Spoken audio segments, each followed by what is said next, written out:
When learning a deadlift, one of the most important technique cues that you can learn is pulling the slack out of the bar. Now, what is the slack of the bar?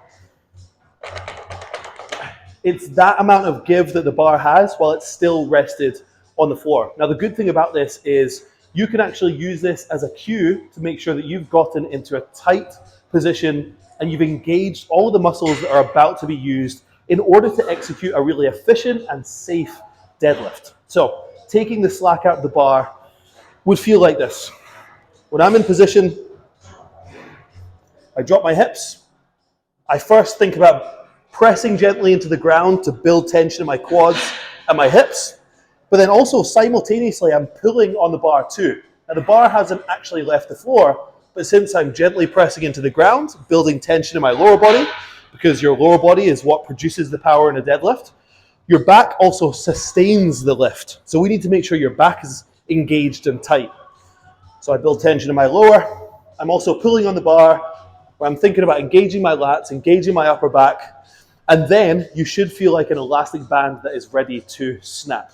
Okay, so how it should sound, because this is a really big cue as well. The bar should ideally be silent when it leaves the floor. So if I get here into position, pull slack out of the bar properly. When I press into the ground, you'll notice no noise. The common mistake here is when people snatch the bar off the floor, and they can really lose position, and actually sometimes as you progress in weight, you can put yourself in a position where the lift is no longer as safe as it can be, and that's something that we want to stay away from.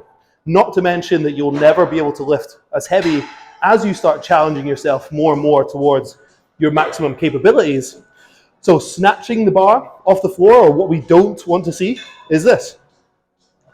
No tension, arms are loose, makes a noise off the ground, and you'll see that as I jerked off the ground, my back came loose and I lost my tight position that we're looking for. So you can see that this is only 60 kilograms.